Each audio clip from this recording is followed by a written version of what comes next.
Pourquoi l'éléphant a peur du coq?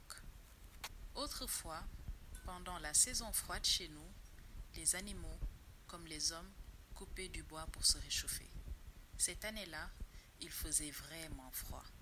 Il faisait tellement froid que les animaux n'arrivaient même plus à voler. Tellement froid que les animaux arrivaient difficilement à sortir de leur case et leurs pattes restaient collées au sol une bonne partie de la journée. Un matin, Golo le singe vient voir Samba le forgeron et lui dit: « Samba, vite, fais-moi une hache, je n'en peux plus, il fait froid. » Samba aussitôt commença le travail. Quelque temps après, arriva Bouki la hyène qui dit en assillant: « Samba, vite, fais-moi une hache. »« Je veux bien, » répondit Samba, « mais il y a un problème. »« Lequel ?»« Il y a que Golo le singe vient juste de m'en commander une et il semble très pressé. »« Écoute, dit Bouki, s'il revient, dis-lui que c'est moi, Bouki la hyène, qui veux la hache d'abord. » Quand Golo le singe revient pour voir l'avancement des travaux, Samba lui fit savoir le message de Bouki. « Bon, dit-il, dans ce cas, fais-la lui. » Et Golo s'empressa de détaler.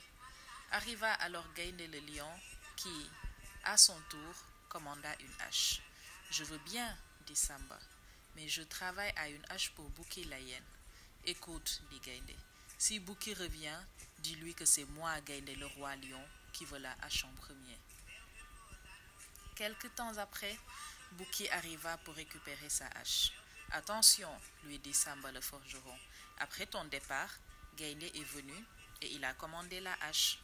Dans ce cas, fais-la lui, dit Bouki en détalant. Quelques minutes après, Samba vit venir Ndiaye l'éléphant. « Samba, vite, vite, fais-moi une hache. »« Je veux bien, répondit Samba, mais Gaïndé le lion vient juste de commander cette hache que je fais. »« Quoi ?» dit Ndiaye l'éléphant. « S'il revient, dis-lui que c'est moi, Ndiaye, qui veux cette hache. » Au retour de Gaïndé, Samba lui apprit le message de Ndiaye l'éléphant. Aussitôt, le lion détala. Quand Samba leva sa tête pour regarder Gaïndé courir, il vit venir Canard le coq qui, à son tour, commanda la hache. « Ce n'est pas possible, dit Samba. Ndiaye l'éléphant l'a déjà commandé. Mais c'est moi, Canard le coq, qui veux cette hache. » Quand Ndiaye revint, Samba lui apprit que Canard voulait la hache. Alors Ndiaye l'éléphant écarta ses pattes et déposa un gros tas de crottes sur le sol. Un tas aussi gros que la case du forgeron. Puis il dit à Samba: « Si Canard revient, dis-lui que c'est celui qui a déposé ça qui aura la hache. » Quelque temps après, Canard le coq, accompagné par de nombreuses poules, revient en voyant le tas de crottes. Il se jeta dessus, le dispersa et le mangea. Quand il n'en resta rien, il enleva une de ses plumes et la planta au milieu de l'endroit où était le gros tas.